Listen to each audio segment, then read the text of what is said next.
I will say that Mr. Tyner's not here, but Ms. Howard is here, so we do have a group. Do I have a motion, if you've had a chance to look at the minutes from I'll make a February motion. 7th? Have a motion, do we have a second? All in favor? Aye. Thank you. That passes. Okay. Mayor, I see your name on this and the chief's name on this. Which one of y'all want to take the lead? I'll start and then let Chief fill in more of the operational details. I know that many of us on the council have had some cursory discussions regarding just the challenge of recruiting and retaining police officers. It's a nationwide problem, and Tuscaloosa is certainly not immune to that. And one of the things that we've challenged our police department is to look at new and or creative ways that we can keep our best to help keep Tuscaloosa, keep our neighborhoods safe. One of the recommendations that Chief Blankley came back with was a take-home vehicle policy for the city. Now, to do this is not cheap. When you talk about providing take-home vehicles for the Tuscaloosa Police Department, it is a $3 million upfront investment with a $1.5 million a year after that to keep the patrol division with new cars.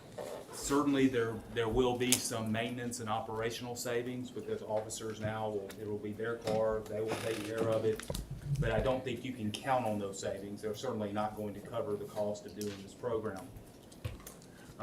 But you know as well as I do that public safety is our number one mission. That is our number one job here at the city of Tuscaloosa. And we're very fortunate that at this time, we're anticipating a very significant surplus from fiscal year 22. And I was hoping that this could be part of my April 18th recommendation on capital projects to the city council, but I don't think it can wait.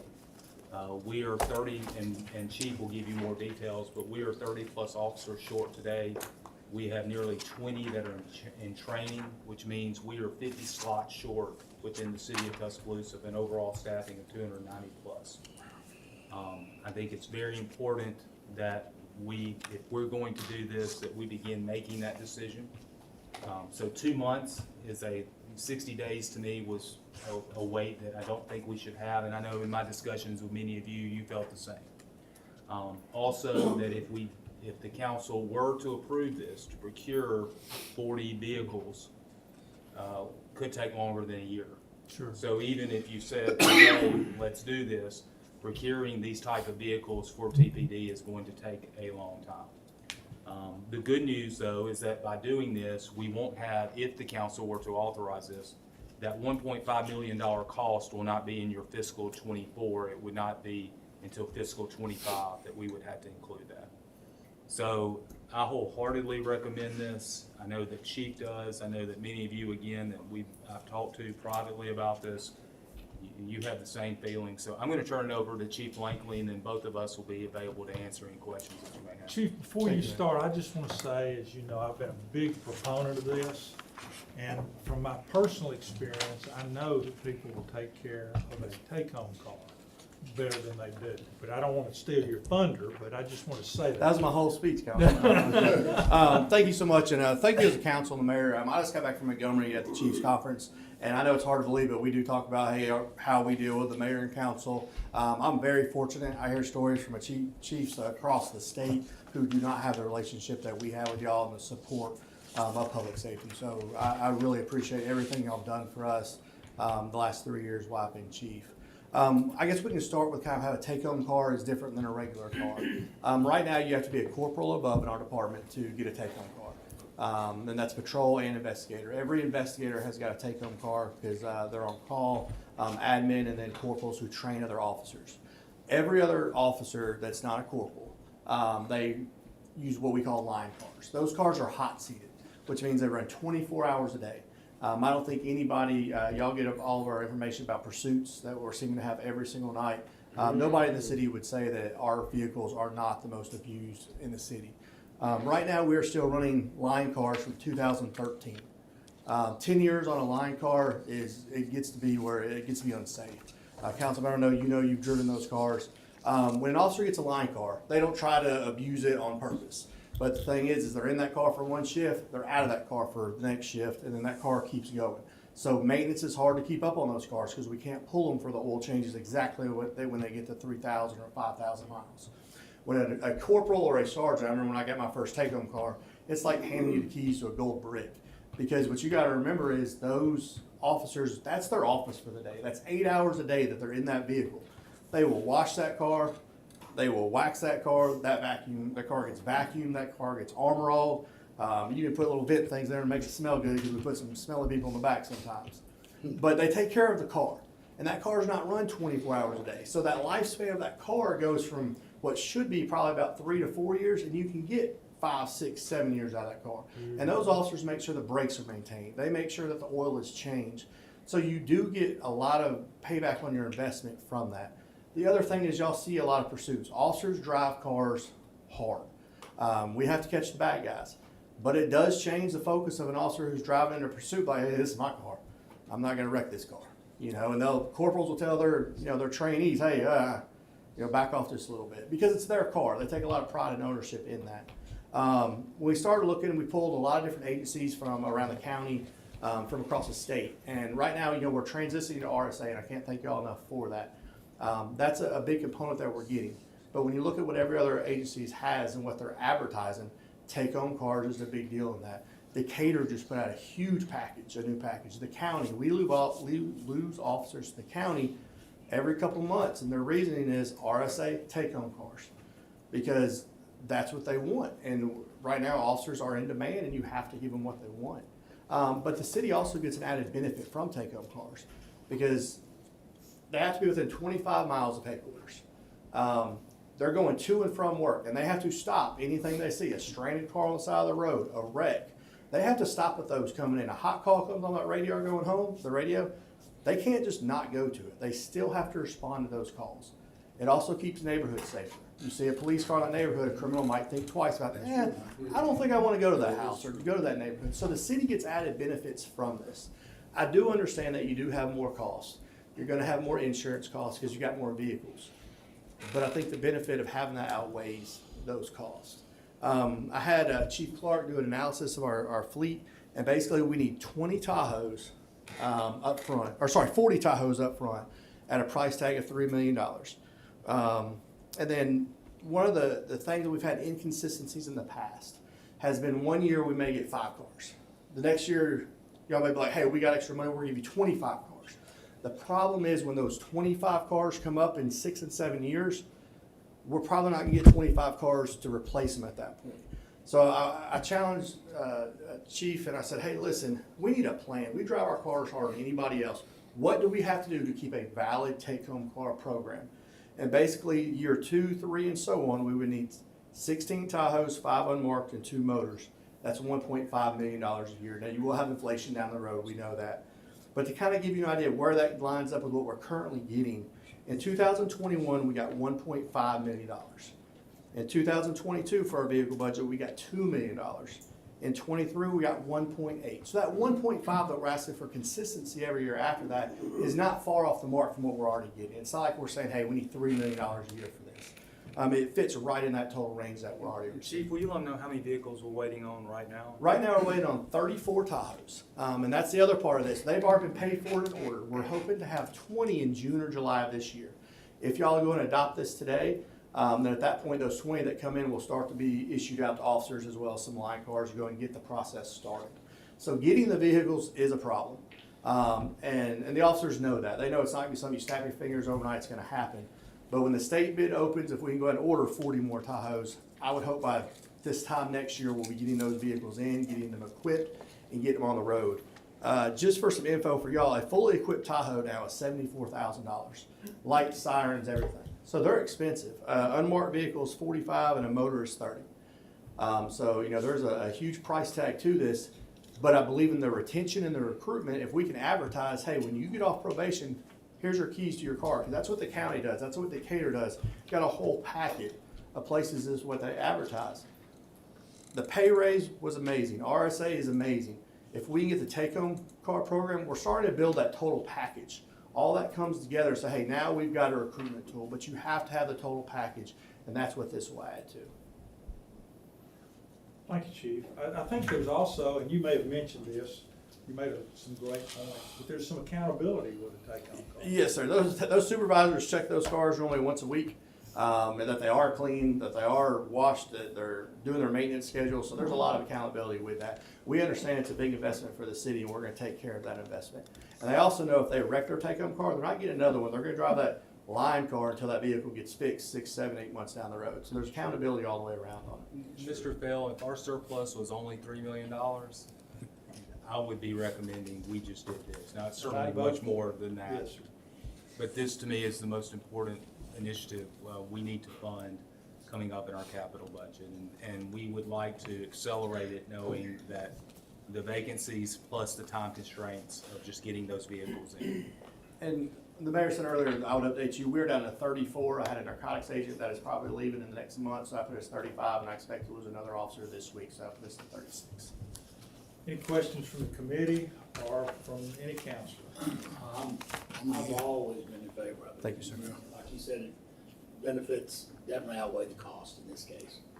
Mr. Farrell, I'm not on the committee, but I have a question. Sir? Chief, you said there's 34 on order, Yes, sir. I should have 20 of them should be here in June or July. 34 on order. Yes, sir. You're asking for another 40. Yes, sir. Check. So there's 75. What do you already have in the fleet? And I've got 30 It's a two-part question. You have to do the quick math At for the end me. of that, so as the older ones start rolling off, what is your fleet size gonna be? Right. I've currently got 36 line cars, 3 K9 cars. You're the finance guy, so I know you can do this quick math in your head. I can't. 23 FTO vehicles and 30 supervisor vehicles. Now, 17 of these vehicles will not be allowed on the street next year because I'm still running the 13s and the 14s, and one of the 15s are going to be unsafe. So I'm going to lose 17 initially next year that I will not put on the street. Once these 20 come in, those 17 are going to slide off. And so a steady state fleet size you expect is what? Chief, you remember the number? I can't remember the number. I can get that to you. I'm sorry, I don't have the number of the thing, because we still have to keep line cars in there as well for if an officer's car's out on maintenance or wrecks a car or something like that. So, but 40 gives us enough line cars and everybody to sign a vehicle after they get off probation.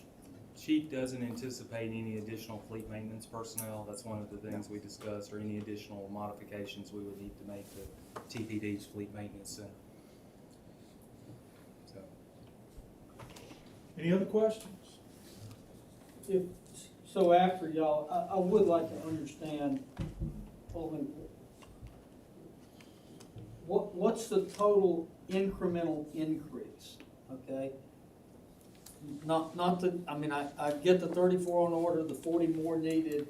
Right. But again, by the time you settle into a steady state and the older ones are dropping off, what does our fleet look like? That's. I can get you those numbers, but also those older cars that come out of patrol, that's when they're going to SROs, because I don't give SROs, school resource officers, bringing cars because they are driving to the school and back. So when they're retired out of patrol, they get, we still got SROs in Crown Vics. They look terrible. I'll be the first one to say I'm embarrassed that they're driving a Crown Vic, but they will dwindle down to the SROs and our traffic guys and that kind of stuff. But I'll get you a total fleet number, sir. and Mr. Busby, if this does pass the committee today, we would ask that it go to finance next week. Well, I'll make the motion. Second. Motion is second, all in favor? Aye. Thank y'all very It much. passed, Chief. All right. Chief, I wouldn't leave. You were, Ms. Herbert won.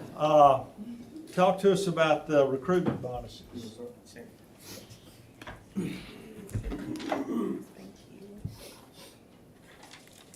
Good afternoon, Council, Mayor. Along those same lines, we really would like to move the needle with recruitment. All of the things, we want to offer a total package. We've looked, some of our larger cities in Alabama have started to offer recruitment bonuses. Birmingham being one, Dothan, Mobile even offers recruitment incentives for police officers. So we took a look and thought it would be a good idea. We've worked, HR and the chiefs have worked together to come up with what we thought would be a good plan. So what we're proposing is a $5,000 hiring bonus for new police officers and recruits. $2,000 would be paid after they come off their 1-year probationary period. Year 2, they would receive a $1,500 additional dollars, and then year 3, $1,500 additional dollars. So we would break it up in those increments. Of course, the officer would have to be employed at the end of each of those increments to receive the bonus. Any questions about this? Okay. And we do have, mention your budget. Yes, yes, sir. In the budget this year, there was a line item added so that we can fund these type of bonuses. Okay. I met with you earlier about it, and I'm sure in favor of this as well. I'll make a motion. Second. All right, motion is second, all in favor? Aye. Thank you. Passes. Thank you. So in addition to that, Yeah, I didn't want you to. There's more. There's more. You're still up there. we want to also incentivize our employees to help us recruit those police officers and any active city employees. So what we are proposing is that city employees that refer one of these officers receive a referral bonus, and that bonus would be paid after the officer comes off the 1-year probationary period. Now, of course, it would have to be listed on the application, so there's a place on the application where the recruit, the officer would have to say, I was referred by this employee. Does And that I- include so- councilman? So Chief Clark couldn't get all the referrals. No, administration and our recruiters. Recruiters and administration is not eligible. Okay. Unless it's around Christmas. Any questions about this referral bonus? Mr. Yes, sir. Chairman, and Of course. Chief, this is probably more for you, Yes, sir. so it almost back up a slide, please, Shonda. I know the committee's already voted on it, but Oops, sorry. so the proposed Thank you. timing of the bonuses are $2,000 at the end of 1 year and then $1,500 year 2 and 3. Have y'all identified, is there a critical loss period in your force? Between years 2 And and. I ask it Yes, sir. because, you know, if we're spending $80,000 to train them, and once they're trained up, they're good to go in any of these other community areas around here where they got drive-in, take-home cars and RSA. Have y'all identified where the most vulnerable period of? Yes, sir, between year 2 and year 5. Between 2 and 5? Yes, because they get off our phases, they get out of the academy, and then other agencies, I mean, they straight up will call people from our Facebook posts, hey, who is this officer? They find out, and they'll message them on Facebook. 2 and 5, because we're a highly trained department, and people know that, but years 2 and 5 is when we lose the most people. Because after 5, you pretty much made that commitment. A lot of those guys go to be investigators in homicide or narcotics or something like that. And once we get to RSA, now we have the same advantage with these other agencies. Yes. I can Because pull. Because we can't with the Police and Fire Pension Fund, they're not gonna leave an RSA retirement plan to come into ours. And if they do, it's very, very, not very often. We've had some amazing officers come from other departments that have left, but the majority of them are running. And those are the officers we fire because they get here, we're like, hey, you're not our standard. So like the mayor said, when we have that RSA, we can pull the good officers. And one thing's gonna happen, as you know, when we get the RSA, there's gonna be a lot of room for promotion. Yes, sir. There'll be a lot of retirement at the top. But I'll still be here because I've got 8 years to go. Mr. Chairman, can I just? You ask please a do. question, make a comment? I do think that, I guess, coming from the trucking world, the world has changed, and I think that this is a very smart policy. I think this is something that I believe will work well, and I think the bonus for referrals, I think is gonna be a big deal, because what I found over the years is no one is gonna refer somebody that they do not think will do a good job, because that's a reflection on them. Nobody's perfect, of course, we all recommend sometimes things that don't work out, but I think that's gonna be a way to help y'all in the short term, to maybe help solve some of these problems. I'm excited that y'all are doing this to support it. Thank y'all. Any other questions? I make a motion. Second. Motion is second, all in favor say aye. Aye, it passes too. I'll see you in a little bit. All right, You know you can't get that. you still have the You podium. can't get 2,500. So, This is about job reclassification, council. so this is a request to retitle. We no longer have IPS, so we're requesting to change, the title of this, remove the word IPS and put in OTS. Nothing else is changing about the job description, no grade, nothing like that. And it's the same pay. Yes, sir. No big, Yes, sir. just paperwork. Yes, sir. I make a motion. Second. All in favor? Aye. Aye. Thank you. That was real easy. Yes, sir. And so this is a request for this Director of Construction Management job classification in, construction facilities and grounds. And Summer is here, so I'll let her talk. So this will be the final director position in my CFG department.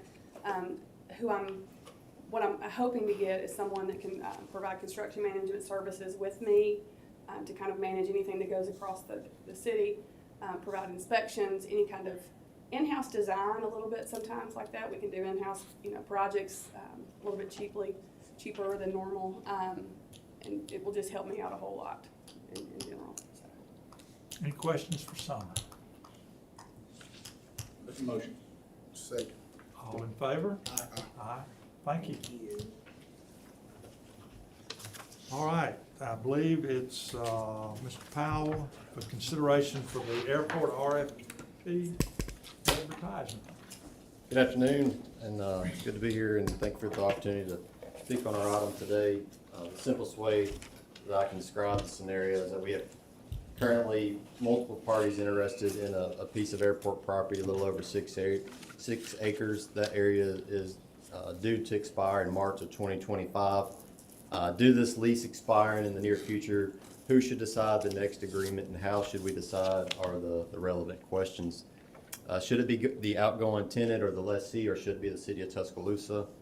If the tenant decides the future use of airport property, the airport then initiates negotiations after an agreement has been made between the current and future tenant.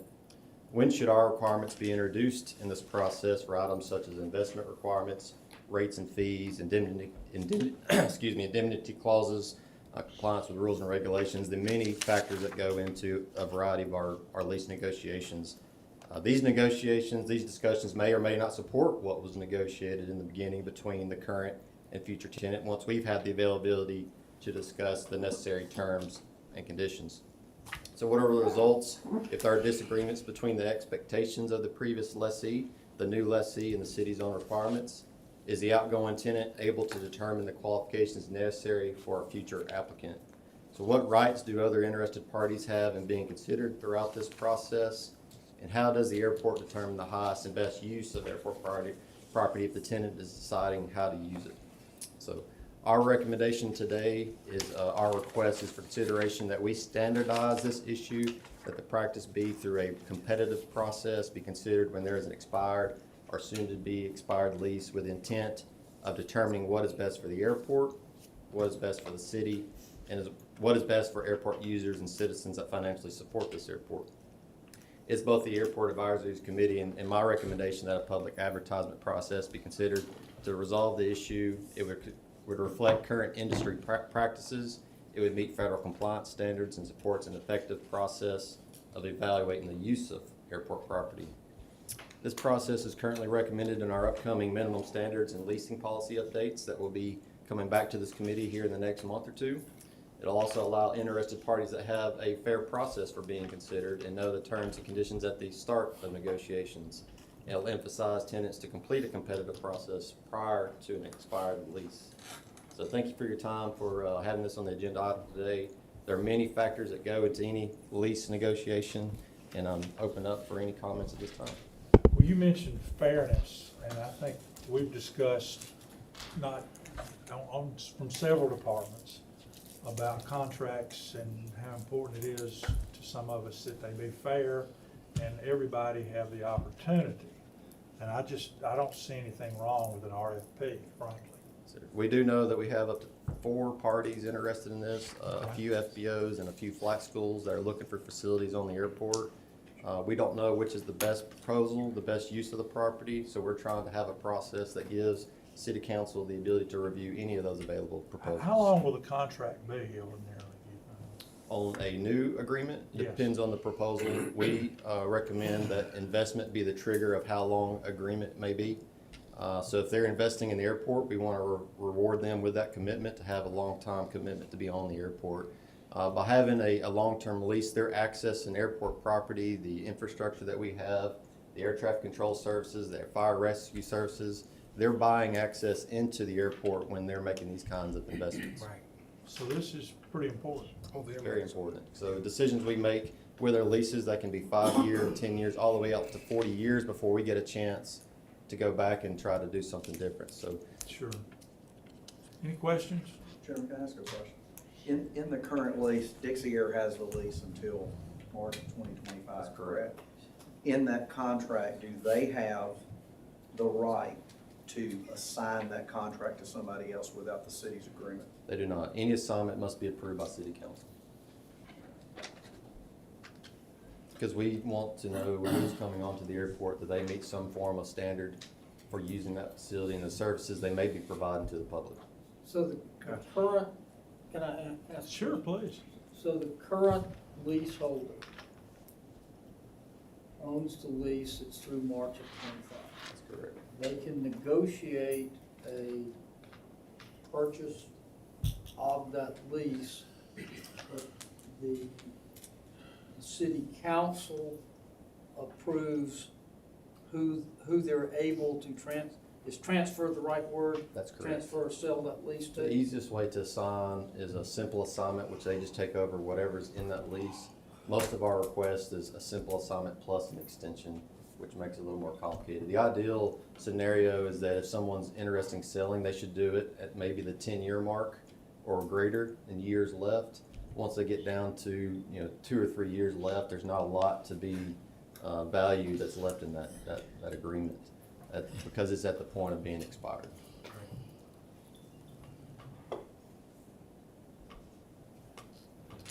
Any other questions? And I got one more. Please. So the current leaseholder is Dixie? Dixie Air, that's correct. And they pay the city of Tuscaloosa or the airport authority a set annual amount for that lease? They do. They pay off the square footage, and that's be similar to anybody that's And located. at what point, if any, does that wiggle? Is that, so, I asked because a year or two ago, we had an issue, somebody trying to transfer a lease. The issue was they could transfer it, but the price went from here to here. What's the situation with this? Before a lease is renewed, there's steps within the agreement that says for every 5 years, typically it goes up 5%. When that lease expires, we'll look at what their rate ended up at and seeing how that reflects the market rates. So a lot of our leases in the past, we've had to adjust to the new market rate. The lease that we executed last week for the old sheriff's hangar is the new market rate that they agreed to. We have an agreement coming up next week for a brand new lease. They have agreed to the new market rate. So it's either stipulated in the agreement that it has a step up over time, or we renegotiate that when that lease comes expired. In March of '25. That's correct. You can imagine that whatever rate we dictate today in 40 years, let's say it's that long of a lease, that the rates are going to be largely different. So anytime it expires, that's our time to reassess what kind of changes we would make in any particular lease agreement. Any other questions? Is this something we need to vote on, Randy?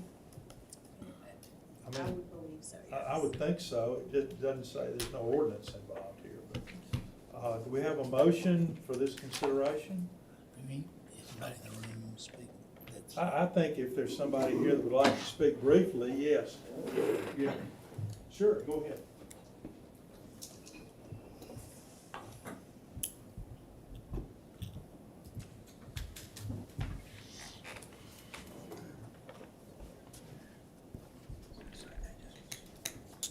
My name is Stan Pate, and I'm here representing a group of myself and 3 other business men in the community, Corey White, Grant McCabe, and Steve McCabe. And I've entered into a contract with Mrs. Smith, who owns Dixie Air, to purchase that facility. And we went to Mr. Powell, filled out an application for the right to assign the lease to us and an expansion. Now, I was a little bit aggressive, but that's not any surprise to anybody here, is it? One of the things that the mayor and I share in common is a vision for the airport. And I know the mayor has approached that with passion. I've been a lover of flying since I was a little boy and see the first airplane that come on the sky until it left. And have owned airplanes and be actively involved in not only this airport, but certainly Birmingham, where I owned a hangar. Now, Birmingham's policy is to renegotiate with a person who has invested the capital at the end of the lease. They've yet to put anybody out of their hangar or get government so involved in the business arrangement between the person who built the hangar, owned the hangar, acquired the hangar, and who they may be going to transfer it to, other than the airport authority making sure it's a qualified party. If you took the position that Mr. Powell takes, Drummond Co. would have been long gone from the Birmingham airport because somebody would have stepped in and bought their hangar. I mean, the policy at Birmingham, and what I know from other airports, at the term of the lease, you sit down and negotiate with the owner of the equity that built it. And I owned a hangar at the Birmingham airport that I sold not long ago that went through 2 lease terms and a renewal with the airport, even though the lease had come to term. Alabama Power, been on the Birmingham airport for 50 years. If you want to dampen investment at the airport, take Mr. Powell's approach that somebody comes. You know, one of the things I want to do is build a 225 foot by 225 foot hangar with a 30-foot door. That means if somebody lands in Tuscaloosa with a Global Express, Gulfstream 800, they want that thing in a hangar for the night or for the ball game weekend. There's a hangar there available to put that airplane in. Dixie Air, different than the competitor. They own 3 airplanes. With our ownership, I own a new jet, a CJ4. The McCabe Group, White Group, they own a Conquest, and I bought a helicopter to put on the airport. We're truly in the business, or will be in the business, of ownership of airplanes, making them available for the community, whether it's learning to fly. 3 of those airplanes are committed, you know, not only to general rental by somebody who has their pilot's license, but for student training. What Dixie Air would propose under our ownership, that we actually have airplanes on the airport available for charter that's owned by the Dixie Air and or owners. We have simply asked for the council to allow the assignment of the current lease with the willingness to invest $500,000 toward the deferred maintenance in the first 18 months and have an option on the vacant land to the left of Dixie Air to build this new hangar. We want an option for 3 years. We want to have to purchase a building permit within that 3 years and be finished with that improvement within 1 year after the pulling of the building permit. And then we would want a 20-year lease with 4 or 5-year options when you're investing that kind of money. But it has been suggested by even Mr. Powell that the airport would be better off with just one FBO. Steve over at Hawthorne has suggested through a couple of people that we get together and have a discussion. We're going to be true competition, okay? And true competition will be better for the airport and certainly the user. The people that have what's called big iron at the airport, large jets, they all get fuel discounts. I don't know of a one that hadn't got a discount off of that rack price. Dixie Air will have local ownership. Our goal is to offer a discount to that hobbyist flyer, recreational flyer, the small business person that's on the airport. And we'll keep it a level playing field. We'll make sure that both of us are good operators, or certainly we'll set a standard. Hawthorne, I'm sure they'll set their own standard. But I can tell you today, they don't own a single airplane. I have moved forward and showed this committee and the council. I've already bought 2 new engines for 2 of the airplanes that are used for student practicing, and bought some significant, well, all 3 of the planes, 2 new engines and an upgrade to one of them. My jet is sitting there, the helicopter's sitting there.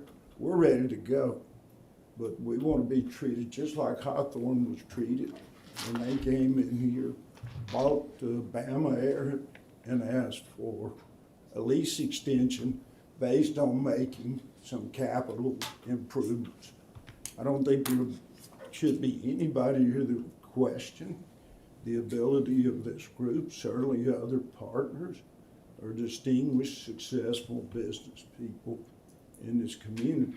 Miss Smith, she's 80 plus years old.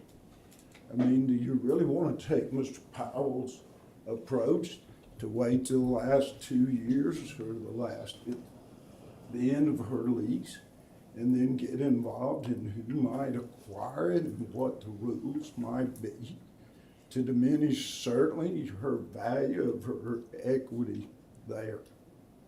And I take any questions that somebody might like to ask of me about our proposal, about the group. And I mean, we're ready to go. The airport desperately needs the investment. We want to make that investment. Any questions from the committee or the council, any counselor? So I've spoken briefly with Stan about this, and I haven't had a chance to speak with anybody else concerning the airport. What exactly is on our agenda today? What are we being asked to? I'm asking you to approve at least to put to the city council vote our very simple proposal for an assignment and a lease extension of the existing FBO that would be operated at the minimum standards under the current ordinances around the airport, minimum standards for FBO. I'm asking for an option on some adjoining property to build a new hangar. Okay, and that new hangar will be to serve Dixie Air's needs for aircraft that it owns and provide the ability for somebody that flies into the airport to have their airplane hangared at night. We're out of town, the first thing we ask when we arrive at an FBO, do you have a place where we can put our airplane in a hangar for the night or forever, how long we're there? These are pretty expensive pieces of equipment that are flown around. Mr. Pate, I think that's an excellent presentation. The issue I have is we don't know what somebody else might present. I mean, I just don't know. I don't have a clue. Well, I don't think it really is appropriate for government to just decide we're going to put it out for bid or take other proposals. That first certainly has not been the policy of the past, and is not the policies that I see at other large airports. I mean, the first way to discourage people to make an investment is say, hey, we're not in good faith going to negotiate a new lease with you, the person who has invested all of this money. I mean, when the Gulf States hangar become available, it was just transferred to the Bryant Group. I asked to make a proposal on that hangar, and I was told the city wasn't going to, they were going to honor a transfer of it, and it went straight to Bryant. But that's history.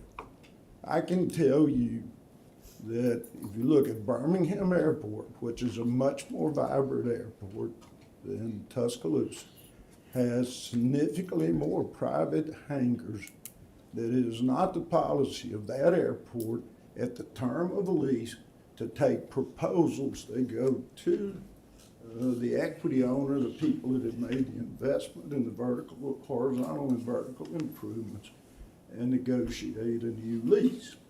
And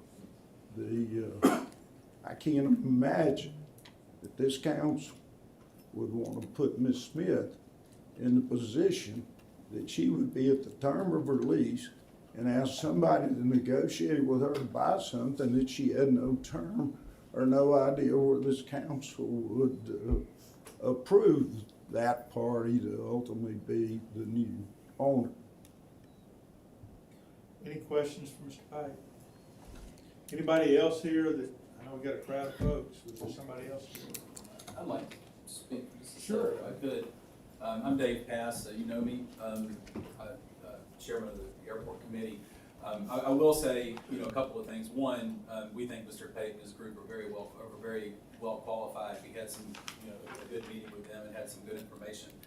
We just felt like, from a policy standpoint, that, you know, we're talking about, you know, encumbering the city's asset for the next, you know, 20, 30, or 40 years, you know, and the, you know, only being able to negotiate with the current lessee who has 2 years left on the lease, you know, you just don't know, you know, what's out there. If I have a piece of ground or a real estate asset, you know, I want to know what the highest and best use is. So from a policy standpoint, that was kind of where our committee was coming from. And at the time, I mean, it was a fairly aggressive, it seems like it's a little more moderated now. Well, it's not moderated. We stripped it down to just an assignment. Well, you know, that's a little bit different, but I mean, there have been 4 groups that have approached, you know, the city about this asset, and, you know, who knows, I mean, maybe this is the best group. You know, I just have a little, you know, we talk about Mrs., you know, the owner and everything like that. You know, their vested, like a lessee's vested interest, only having 2 years left in the term, is to get paid the maximum amount of money, you know, for the asset. You know, whereas the city has a vested interest in the next, you know, 20, 30, 40 years, you know, the airport. Who knows, maybe one of these other groups might offer more money, you know, to the current, you know, lessee. And a point, you know, we don't know because we haven't done any sort of RFI or request for interest. And I think Jeff did a good job with the county's hangar. You know, that went through essentially this process, you know, and you have a tenant that's paying the market rate, you know, that's making the capital investment that's proportionate, that's on the fee schedule. and things along those lines. And I don't know where this current proposal is. I mean, the original one we saw was not bad. And then about the Birmingham airport, one of the things, maybe they do it differently on that front, but I believe they charge something like $75,000 or $100,000, for somebody to transfer and assign a new lease, which would definitely put a damper, on, transfer agreements. So I'm not sure those things are necessarily apples to apples. I think Mr. Pate's group is a good group to consider. I just think from a policy, we, the committee, just thought from a policy standpoint, it made a lot of sense to see what all of the options were. And, if you're cutting a deal for one of these parcels, or one of these deals, you're gonna have to cut the same deal to everybody, or you're going to get, a skew of the federal regulations. So, when we made our recommendation, it was not a comment on this proposal, it was just more from a policy standpoint. Yeah, but if there are 4 people that are interested in the airport, you got vacant land, where are they in making a commitment to go out and actually make an investment? I don't guess they'd know that unless they made a proposal. I guess my issue, Mr. Pate, you say you already have a contract. I have a contract to purchase the property, and this looks like government is getting way over too much in private business. Mr. Powell has written me multiple emails that he wants to implement a recommendation that they're going to make to this council and have a public, I think he said a public hearing on. So how do you implement something and send people email after email that we're gonna go on the new proposal that we're gonna make to the city council that they haven't voted on yet? But I mean, we're getting a little bit down into the weeds, in my opinion, and throwing things out. Yes, there is a transfer fee at Birmingham. I paid that transfer fee. It's $100,000 unless it went down. And I don't know that there's anything wrong with a transfer fee.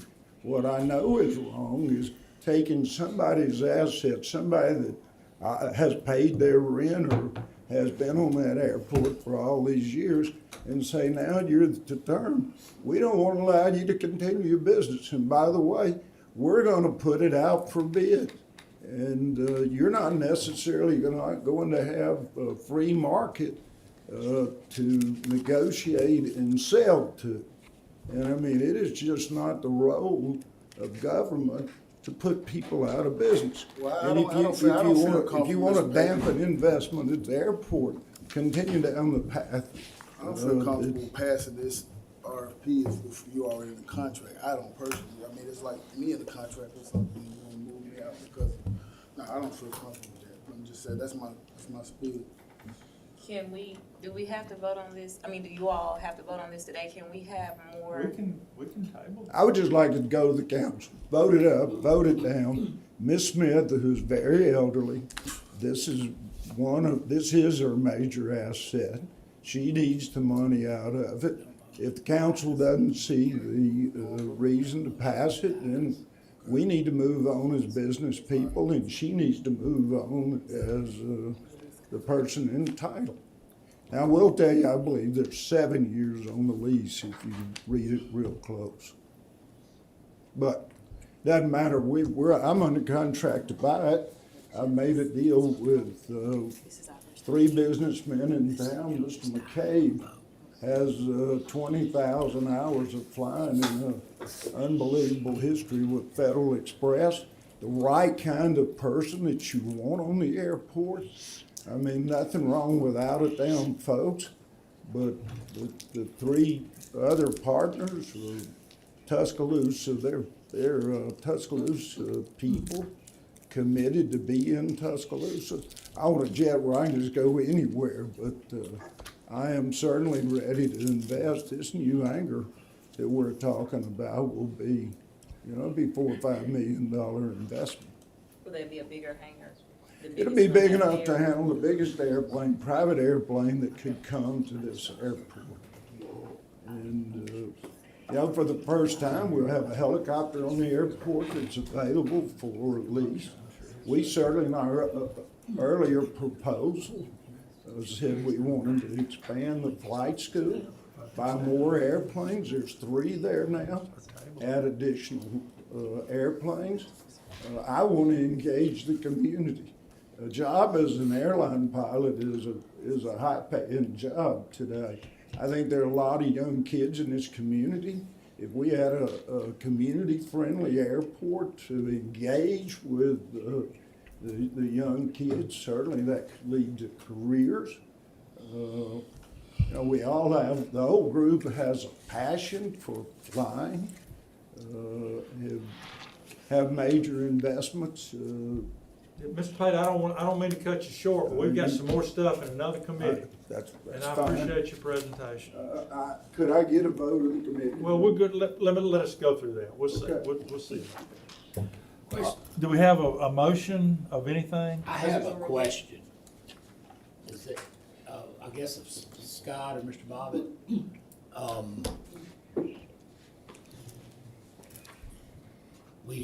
What we've got on here is the RFP, so if it doesn't receive a motion or a second, it dies, correct? But what actually, any proposal from Mr. Pate, we can't vote on that today. No, sir, correct? and Because- OCA but is it'd have not, to come back on an agenda. yes, sir, and there's a substantial amount of legal work to I'm be just- done before we could vote on I'm it. just making sure I'm clear. Yes, sir. Yeah. Jeff, did you have something else to say? I did want to add a comment that if the lessee was wanting to stay on the airport, we would negotiate with them first before we look at a competitive process. It's when they're trying to leave the airport that we would initiate that process. Okay. Any comments or motions or whatever, I'll entertain whatever. Okay, if I can say something real quick. Sure. So I'm Steve Provincial, I'm with Hawthorne, I'm with the other FP on the field. And I just wanted to bring up that we would love to be interested in that property. We've actually tried to get that property and had a deal with Mr. Smith.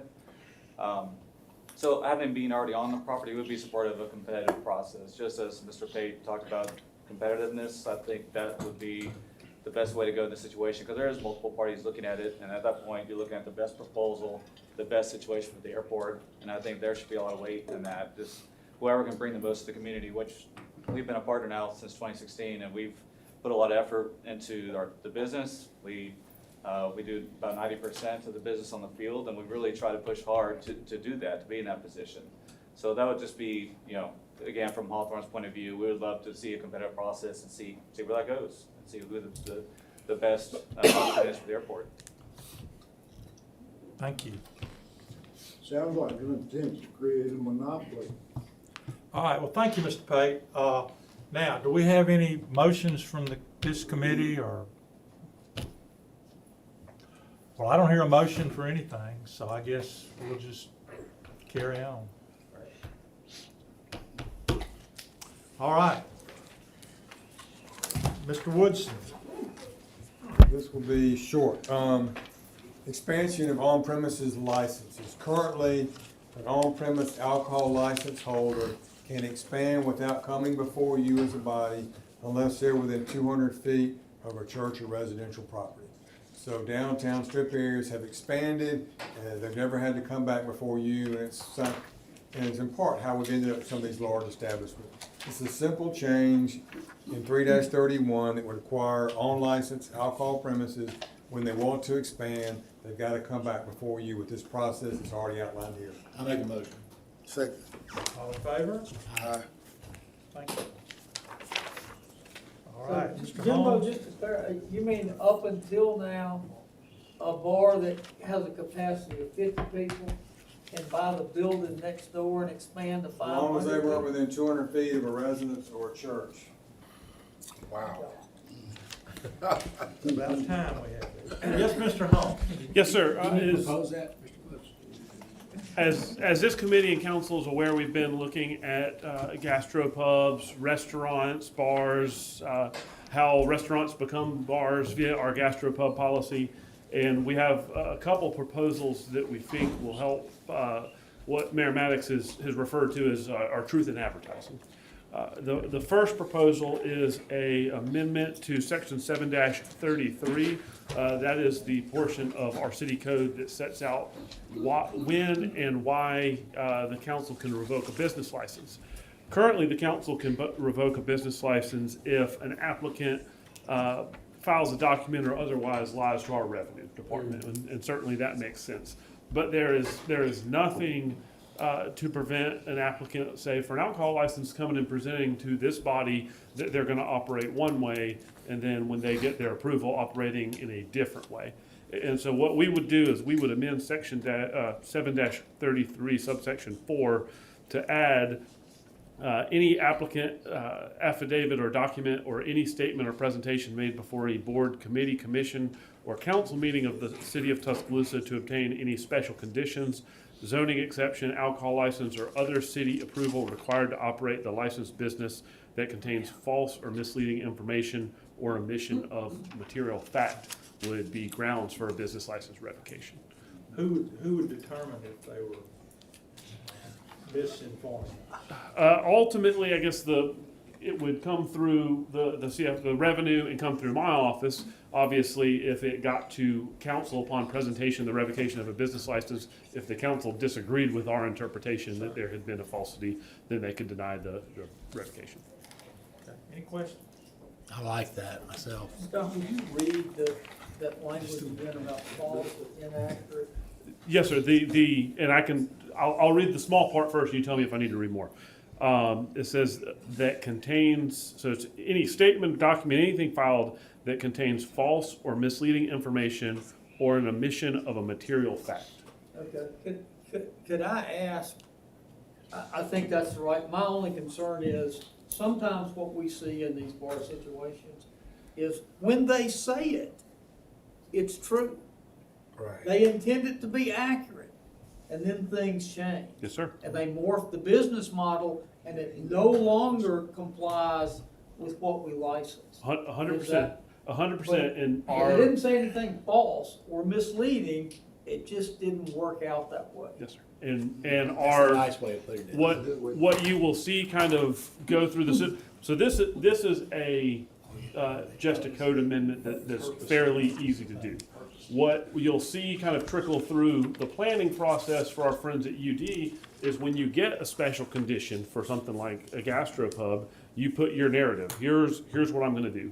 And so we'll have to go through the planning commission to build in a process to allow that business to come back and say, hey, I started this hot dog restaurant, but I found a tequila bar is really going to do much better, so I'd like to change it. But Every place is gonna be a high-end sophisticated bar until the sales aren't there and they're selling 50-cent beer in plastic cups. But they would have the ability and have to come back to this body. So you could say, no, we were willing to give you What triggers that? What triggers that us going, no, you're not what you portrayed when we gave you your license. our zoning official. So That- basically, any bar that I go to is gonna be on the watch.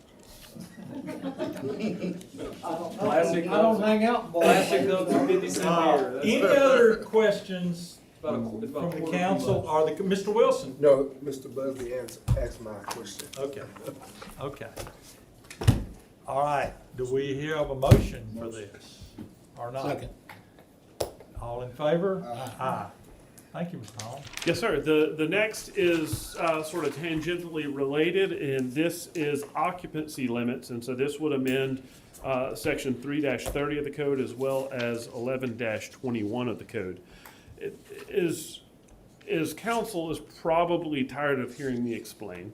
A gastropub is our sort of codification of what we were seeing in the economy, which was a restaurant morphing into a bar at night. There's not really an ABC license for that. And so you say, I'm going to sell hamburgers all day and, whatever. After 10 o'clock, I want to still stay open and sell alcohol. People want to come. They may even get some finger foods, but I may be open till 2 o'clock in the morning. And from the end of dinner to 2 o'clock, I'm gonna act like a bar. The part of the problem we see that is both confusion with law enforcement and the ability to enforce occupancy, and the fact that you can now allow restaurants to not just morph into a bar, but you allow a restaurant to morph into a mega bar.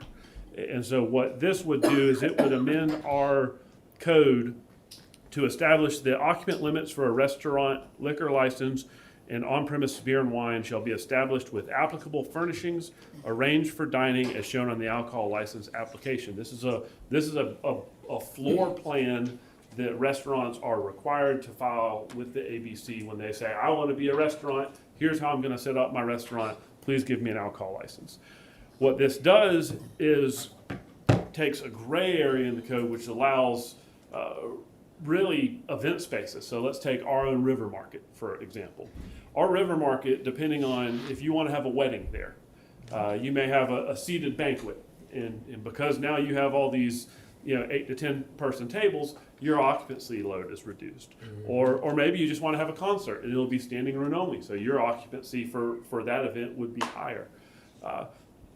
We want to codify that restaurants and gastropubs with restaurant retail licenses are restaurants under the occupancy. And so you may decide you want to have a dance there that night and you're going to pull all the tables aside, but you can't pull all the tables aside and then pack a whole, a couple hundred more people into the establishment. So if the restaurant was allowed 243 people, that would be the most they could have in there? Yes, sir. They wouldn't be able to pull tables and then say, okay, now we're 400. Now we got room for 400. Yes, sir. Okay. And I think this does a lot for, especially our police officers, who, they may look in a bar, and my guess is the difference between seeing 300 people and seeing 100 people is pretty obvious. What's not necessarily obvious is what has changed with the furnishings. And so it should make it easier for them. I assume it's gonna make it easier for our fire marshal, isn't it? To some degree. I mean, they're either fish or fowl. They're no longer this for half the night and that half the night. Right, it'll just be one set multiple. I like simple. This is, and Mr. Busby, to go ahead and jump on your question, we do recognize that economics and circumstances change. You may decide that you had pool tables over here, and now you're doing such good food business, you want to take out your pool tables and put in more dining tables. And so we have added the provision that any increase in the occupant limit due to reconfiguring of furnishings must be approved by city council. So somebody could redesign how they're going to do things, come back to council and get the approval for an increase in occupancy. Would they go through planning on that? That would not go through planning, that would just come straight through council. I will say that this is a public safety fire code portion of the code. It is not a zoning portion of the code. So that means this is not prospective only. This will apply, and if we have businesses that are pulling tables now, they will continue, they can pull their tables, but they will no longer be able to get additional occupancy based upon. So just moving around the tables is irrelevant? Yes. Okay. Any other questions? Yes, sir. This is all prospectively correct. This will apply to everybody currently in operation. To everybody in Everybody's operation. No grandfather clause. There's no grandfather provision. Have we had discussions with businesses affected by this? Or Yes, sir. have we got any feedback from business groups like the chamber or Yes, bar owners or anybody? No, sir. This is the first time this has been presented anyway. Mr. Chairman, I would hope we would get some feedback from business owners before we would enact this. I want to thank you for your work on this. That's a lot of work, Could I ask that the council or this committee could pass this out of committee? and I'm gonna make a motion. Give us maybe 2 weeks before it appears on the council Sure. agenda? Sounds good to me. Yeah, I was gonna make And that motion. allow that conversation. Sure. I made the motion. Second. Okay, all in favor that we come back, we're passing it, but it won't be on the council agenda for 2 weeks at least. Okay, all in favor? Aye. Aye. Okay. Well, any other comments before we adjourn? Okay, do we have a motion to adjourn? Motion. Second. All in favor? Aye.